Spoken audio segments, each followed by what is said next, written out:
bold and brave, or cowardly and conforming? Bold and brave, or cowardly and conforming? You're listening to World Reading Club, presented by Hakeem Ali Bokus Alexander on Wisdom, Social Audio Inc., and Spreaker Social Podcasting, presented for World Reading Club in association with exercisingyourmind.com and Uniquilibrium.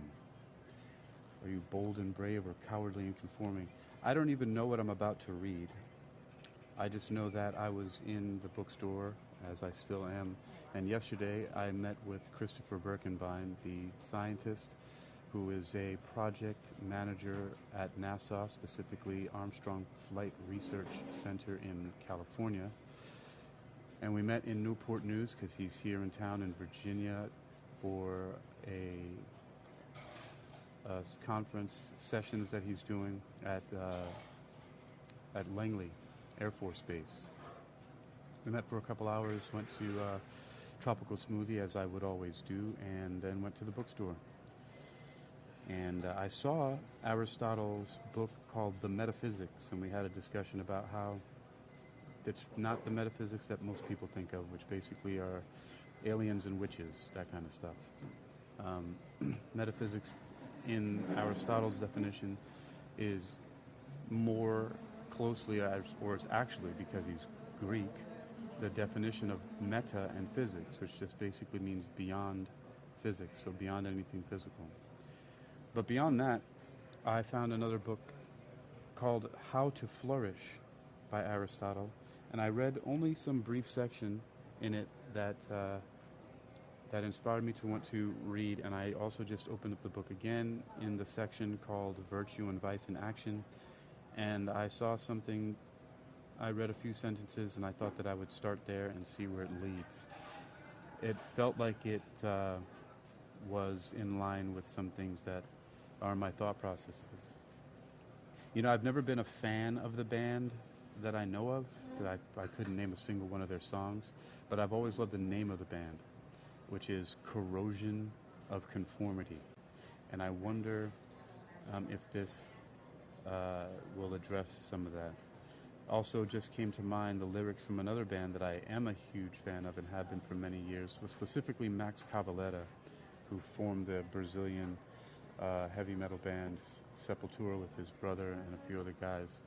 There's a line at the end of one of their songs on their album Chaos AD, which the song is called Refuse Resist, and the last line of the song says Chaos AD, disorders unleashed, starting to burn, starting to lynch. Silence means death. Stand on your feet. Inner fear, your worst enemy. Refuse, resist. So, anyway, this is in Aristotle's How to Flourish, those lyrics that before from Sepultura. But I'm going to just start. It's not even at the beginning of the section. I didn't feel like doing that. I just came to a point and I saw the word cowardly. Let's see what it has to say about here, because I think a lot of people might get a little stir out of this. Aristotle. People are cowardly or rash or brave in relation to the same kinds of challenge. The difference is in how they are disposed to respond. I'd like to stop there for a moment. Again, I'm going to do a lot of these breaks because that reminds me of something that I learned some time ago by listening to someone who you might know named Jim Rohn. He actually had a recording called Building Your Network Marketing Business with Jim Rohn. But besides the fact that it was about network marketing or multi-level marketing, and a lot of people think they're pyramid schemes, the interesting thing about it, he says that it's not what happens, it's what you do with what happens. It's not the blowing of the wind, it's the setting of the sails. The same wind blows on us all. So again, people are cowardly or rash or brave in relation to the same kinds of challenge. The difference is in how they are disposed to respond. The cowardly and the rash go too far and not far enough, while the brave strike a middle course and do as they should. They make their decision and endure because it is noble to do so, or shameful not to. Dying to escape from poverty, erotic passion, or something painful is a mark not of bravery but of cowardice. That's because it is softness to flee from painful difficulty, to flee something bad, rather than to bear the burden because it is noble to do so. While bravery is the sort of thing we have described, people also speak of other forms of bravery, which fall into 5 types. The primary type is that of citizens, since it is most like bravery. It seems citizen soldiers submit to dangers because of legal penalties and reproaches, and because they are rewarded with honor. That is why citizens appear to be bravest in cities where the cowardly are punished and the brave are rewarded. This sort of bravery is most similar to the one we discussed above, insofar as it comes from virtue. That's because it is due to a sense of shame, a desire for honor, a noble thing, and an aversion to reproach, a shameful thing. You might also classify as brave soldiers whose officers coerce them into facing dangers. But they are inferior insofar as they do not act from a sense of shame. They act from fear. What they seek to avoid is not disgrace, but pain. Commanders coerce their troops when, for example, they deliver a beating to anyone who retreats from their post, or when they station troops in front of a ditch or something like that. These are all cases of coercion. You should be brave, however, because it is noble, not because you have been coerced into it. Being experienced in a particular kind of danger also seems to be bravery, and on the battlefield, it is mercenaries who are experienced. There are many empty alarms in a battle, it seems, and these soldiers are best at recognizing them. So they appear brave when others don't know whether the alarm is real. Also, their experience makes them particularly good at doing their jobs without getting hurt, since they are adept at using their equipment and have the kind that is best for getting the job done without being injured. So they fight like armed men against the unarmed, or athletes against ordinary people. Mercenaries turn into cowards when the danger is extreme and they abandon their companies and their equipment. They are the first to flee, while citizen soldiers stand their ground and die.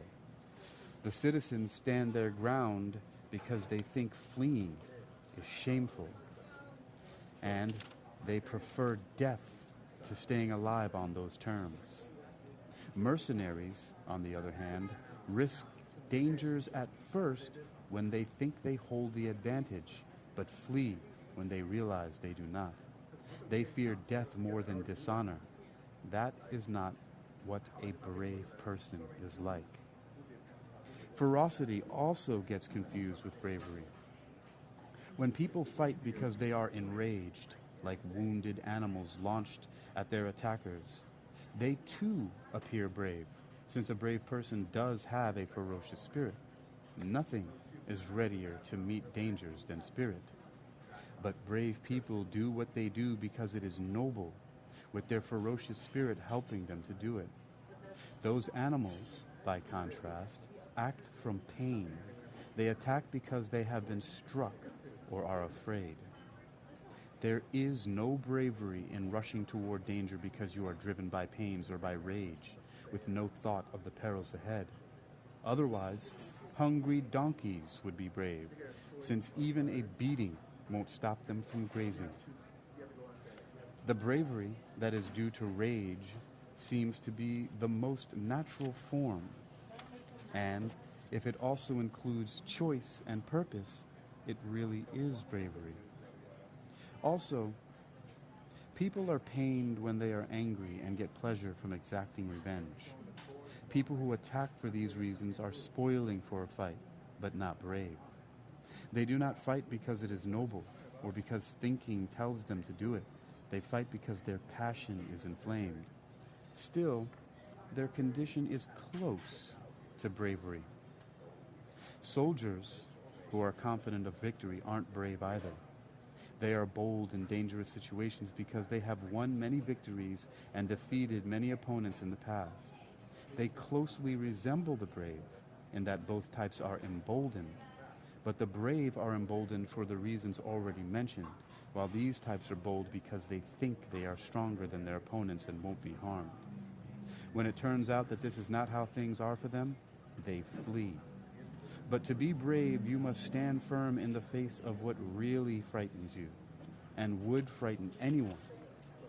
And you must do so because it is noble to stand your ground and shameful not to. That is why it seems braver to be fearless and undisturbed in sudden alarms than when the danger is clear in advance.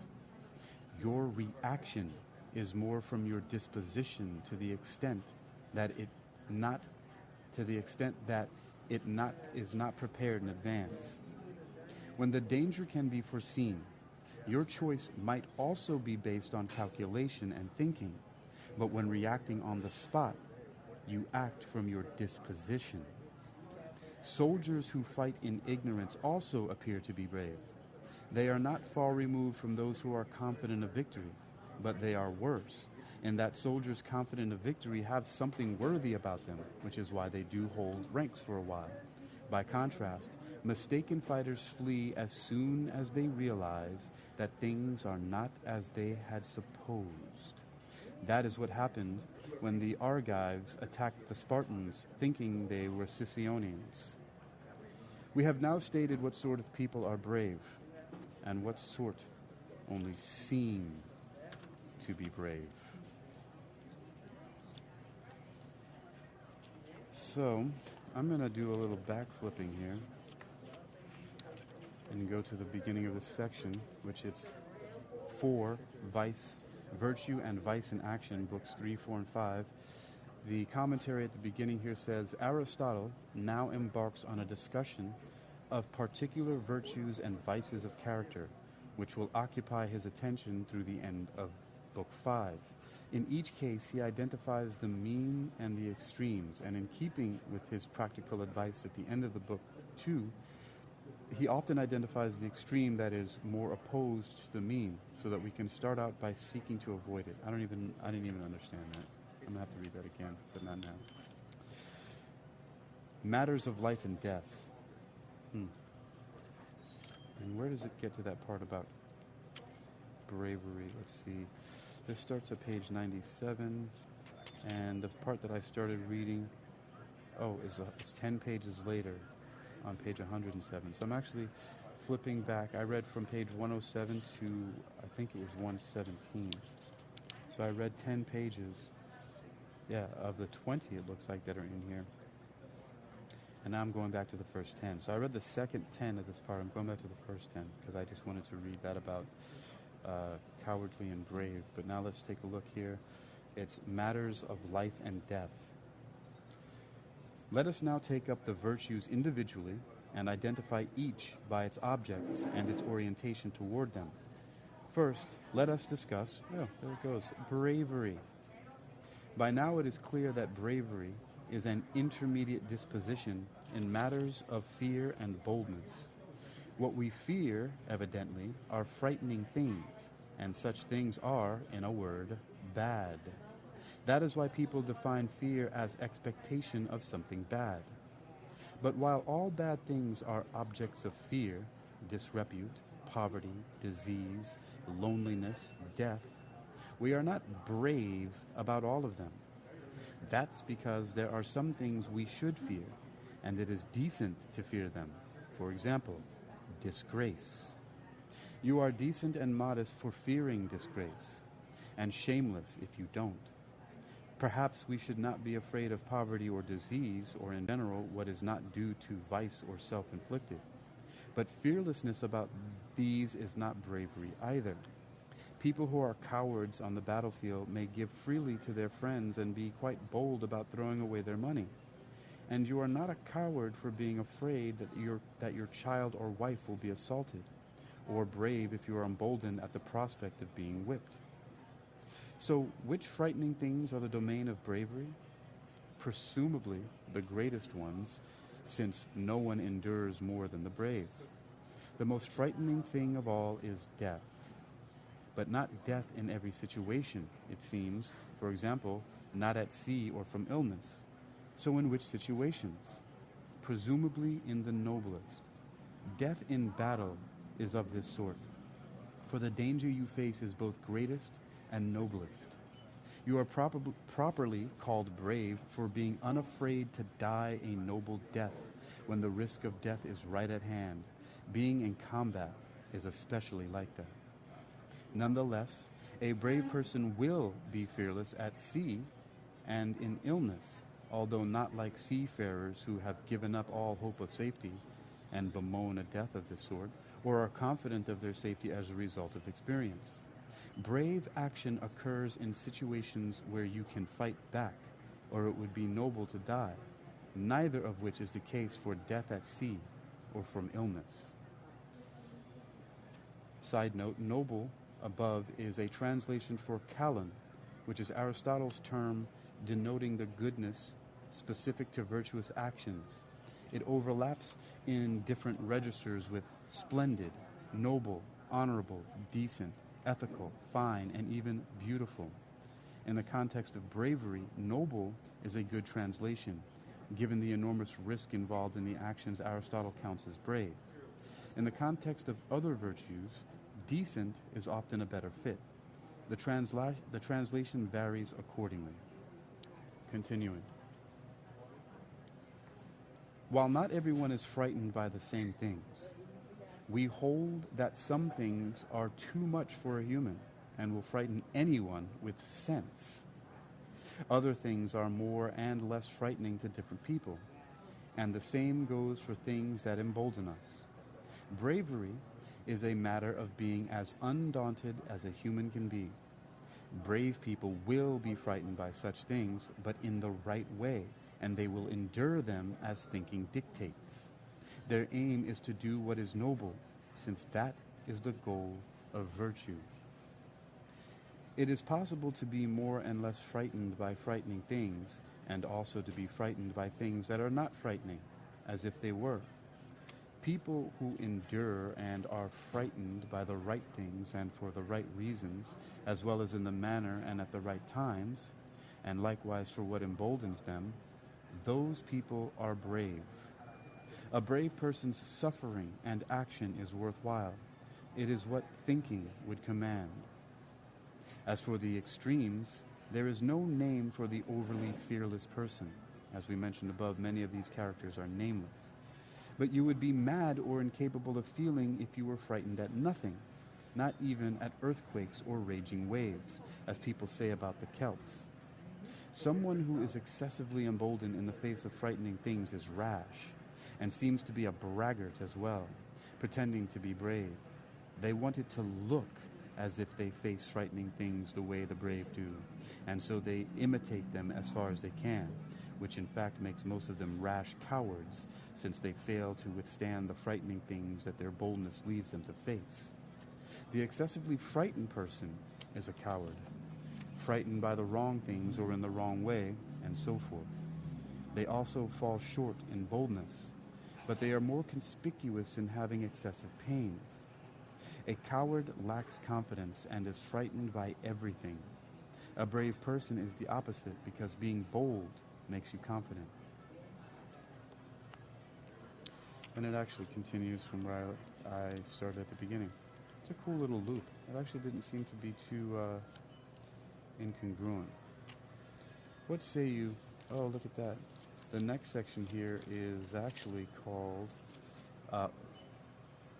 Food, Drink, and Sex. I think I'm going to make that a title all on its own. From Virtue and Vice in Action, which it starts, it says, in Chapter 9, Aristotle concludes his account of bravery with a discussion of the pleasures and pains involved in brave action. And then we have Food, Drink, and Sex. That's a good title and a good time to shut this down and start another one so that I can have another little piece of content for my podcast. So that's it. This was Bold and Brave, or Cowardly and Conforming. Should put a question mark there, shouldn't I? Cowardly and Conforming. There we go.